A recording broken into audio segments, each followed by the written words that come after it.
বাগদায় হাইকোর্টের নির্দেশে দোকান উচ্ছেদ, ভাঙা হলো ৬টি দোকান। বাগদার মামা ভাগিনায় পূর্ত দপ্তরের জায়গা দখল করে দোকান করার অভিযোগে ৬টি দোকান ভেঙে ফেলা হলো হাইকোর্টের নির্দেশে। জানা যায় কয়েক বছর আগে ওই দোকানের পেছনে প্রবীণ কুমার খান নামে এক ব্যক্তি জমি কেনেন, কিন্তু তার রাস্তা আটকে পড়ে জমির সামনে থাকা পূর্ত দপ্তরের জমি দখল করে গড়ে ওঠার ৬টি দোকানের জন্য। এরপর ওই ব্যক্তি আদালতের দ্বারস্থ হন তার দোকানের সামনে থেকে ওই দোকানগুলি সরানোর জন্য। কেন করেছে? আমার পুরো এনক্লোজমেন্ট হয়ে যায়, সেই কারণে আমি হাইকোর্টে শরণাপন্ন। তারপর হাইকোর্ট আমার পক্ষে রায় দেয়। এটা 15/5। তারপরে আমার বিবাদী পক্ষ ওরা হাইকোর্ট করে, কিন্তু আমার রায়টাই বহাল থাকে। আজকে মহামান্য হাইকোর্টের আদেশে প্রক্রিয়া পুরো প্রসেসিং কাজ চলছে, এটা দখল মুক্ত হচ্ছে।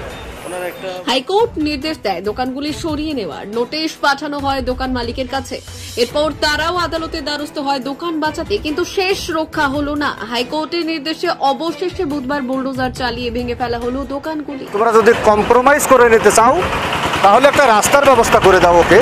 আমরা ভাবলাম যে তাই তোর পিছনে জমি আছে শরিক বন্ধ করে দেয়, শরিক সুকুমার খা, ওদের একটা মুক্তা যাওয়া আসার রাস্তা থাকে। সেই রাস্তাটা ওরা গত পঞ্চায়েত ইলেকশনের সময় ঘর করে ওখান থেকে একটা পিডব্লিউডির যাওয়া আসার জায়গা ছিল, সেই রাস্তাটাকে বন্ধ করে দেওয়ার পরে এখন প্রবীণ খা কোথা দিয়ে যাবে, তারও তো একটা রাস্তার দরকার।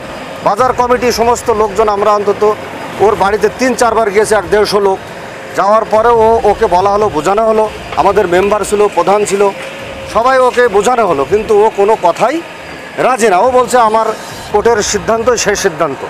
কিন্তু আমরা বললাম যে দেখ ভাই তোর অর্ডার এসছে, আমাদের এসডিও সাহেব ডেকেছিলেন 2বার, 5 তারিখে ডেকেছিল আর 11 তারিখে ডেকেছিল। এবার 18 তারিখে আমরা শুক্রবার 14 তারিখে খুব সম্ভবত রাশের ছুটি ছিল, তো শুক্রবার শনিবার রবিবার 3 দিন ছুটি হয়ে গেল।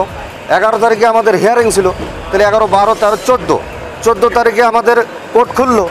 এবার আমরা 15 তারিখে সোমবারে গেলাম, গিয়ে 18 তারিখে আমাদের উকিল সাহেব, আমাদের যিনি অ্যাডভোকেট, সেই অ্যাডভোকেট কী করলো, উনি আমাদেরকে একটা অ্যাপিল করার একটা চান্স দিল, সুযোগ দিল, যে একটা অ্যাপিল করে কি সাব ডিভিশন বা ডিস্ট্রিক্ট ম্যাজিস্ট্রেটকে করার পরে আমরা দেখি এইটাকে আর একটা পুনরায় কোনো একটা আমাদের যেমন পিডব্লিউডির পরে সবারই তো গণতন্ত্র অধিকার, সবাই ব্যবসা বাণিজ্য করে খাই, আমরাও গরিব মানুষ স্যার, আমরাও।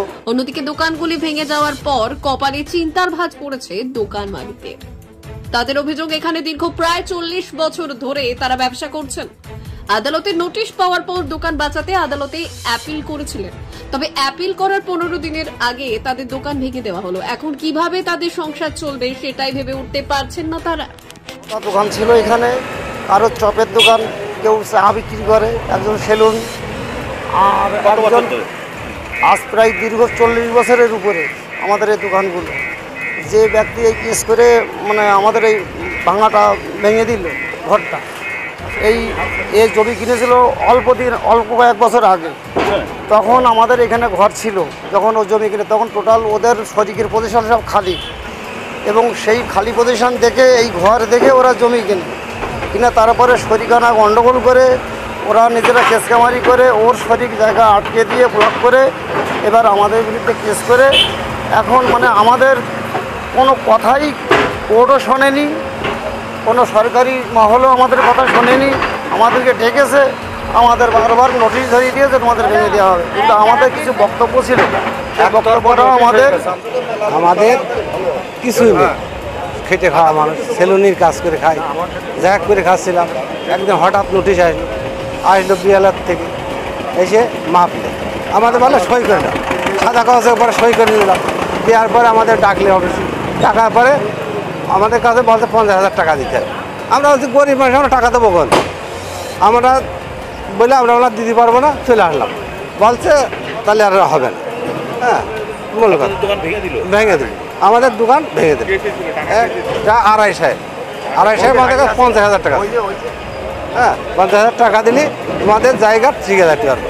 আমাদের কাছে আগে সাদা কাগজ, আমরা তো জানি না কিছু, সাদা কাগজ সই দিয়ে দিয়েছি। তাড়াতাড়ি একটা রাস্তা ছিল, বলা একটা রাস্তা ছিল, সেই রাস্তাটা তোমরা ভাঙো আগে, না হবে না, তোমাদের এই জায়গায় ভাঙতে